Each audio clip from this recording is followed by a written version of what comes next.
अस्सलाम वालेकुम नाजरीन, वेलकम टू ब्रास टैक्स यौम आज़ादी स्पेशल। पाकिस्तान मॉन्यूमेंट से मैं आपकी होस्ट नुखबत मलिक अपने तमाम गेस्ट और हमारे डिफेंस एक्सपर्ट जैद हामिद साहब को खुशामदीद कहती हूँ। हमारा आज का प्रोग्राम इंडिपेंडेंस डे के हवाले से है और जैद साहब इसी सिलसिले में आज हमारे साथ गुफ्तगू करेंगे।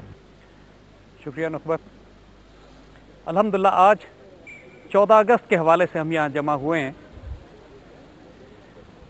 पाकिस्तान एक मुल्क नहीं है, पाकिस्तान एक इश्क और एक जुनून का नाम है।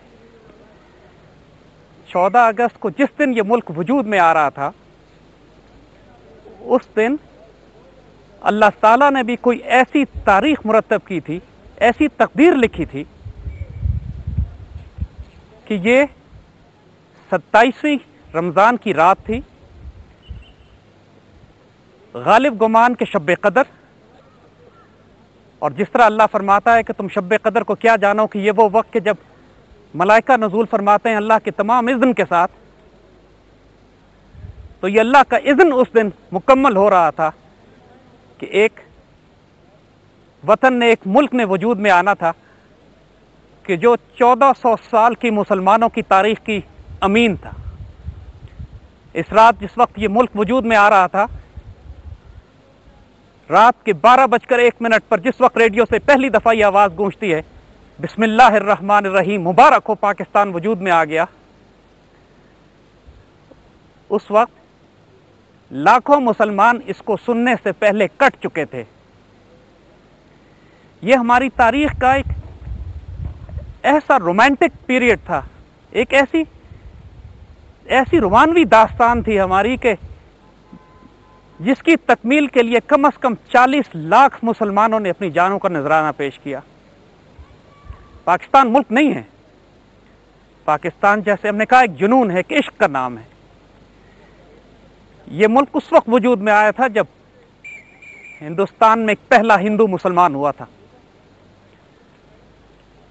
लेकिन जिस वक्त ये 14 अगस्त का ऐलान रेडियो पाकिस्तान से हो रहा था,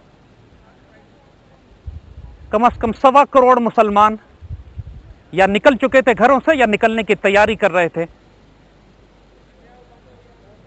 अपने आबाओ अजदाद की ज़मीनों को छोड़कर, अपने बाप दादा की कब्रों को छोड़कर, अपने घर बार, अपने माल दौलत, अपनी तालीम, अपना सब कुछ पीछे छोड़कर एक ऐसे रास्ते की तरफ जिसमें कुछ नहीं मालूम था उनको कि कल उनके साथ क्या होने वाला है। सिर्फ एक जुनून था, एक दीवानगी। अल्लामा इकबाल का ख्वाब, जो 2 ख्वाब अल्लामा इकबाल ने देखे थे, उसमें से पहले ख्वाब की तकमील का वक्त। अपने बड़ों से पूछेगा जिन्होंने ये वक्त देखा था, ये इतना इमोशनल था कि इसको बयान करते आदमी इमोशनल हो जाता है। लोगों की चीखें निकल गई, हिचकियां बन गई जब ये आवाज रेडियो पाकिस्तान से निकली कि आपको मुबारक हो, आज पाकिस्तान वजूद में आ गया है।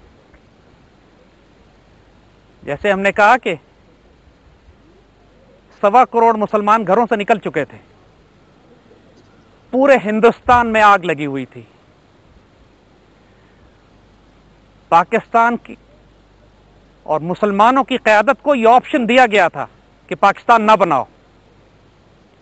उनसे हिंदुओं ने और अंग्रेजों ने कहा कि हुकूमत में हिस्सा ले लो, और हमारे बड़ों ने कहा नहीं, हम हुकूमत में नहीं, बर्र-ए-आज़म में हिस्सा निकालेंगे अपना। हम एक बर्र-ए-आज़म में से अपनी सल्तनत बनाएंगे,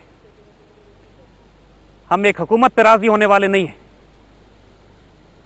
क्योंकि उनको मालूम था, वो देख चुके थे कि जो हमसाया हमें मिलेगा इस हुकूमत में रहते हुए, वो इतना नापाक और पलीत है कि उसके साथ मुसलमानों की ना जान महफूज होगी, ना आबरू महफूज होगी।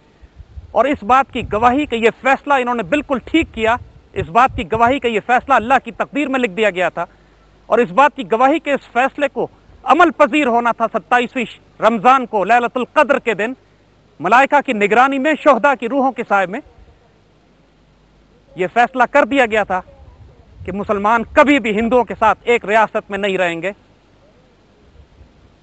बल्कि हम एक, चाहे जो मर्जी कुर्बानी हमें देनी पड़े, चाहे 50 लाख मुसलमान शहीद कराने पड़े, چاہے 2.5 لاکھ اپنی بہنوں اور اپنی بیٹیوں کو اغوا کروانا پڑے، ہم اس کی قیمت ادا کریں گے۔ اور جس کسی نے اس کے لیے قربانی دی، جنہوں نے فیصلہ کیا کہ ہم اس ملک میں جائیں گے، انہوں نے یہ نہیں پوچھا کہ ہمیں کیا ملے گا، انہوں نے کوئی گارنٹی نہیں مانگی، کوئی ایشورٹی نہیں مانگی، کوئی یہ سوال نہیں کیا کہ ہم کس واسطے اپنے آپ کو اجاڑ رہے ہیں اپنی ان زمینوں سے جہاں ہم نسلوں سے رہتے چلے آئے۔ آئیں آپ کو تاریخ بتائیں کہ یہ پاکستان بنا کس طرح۔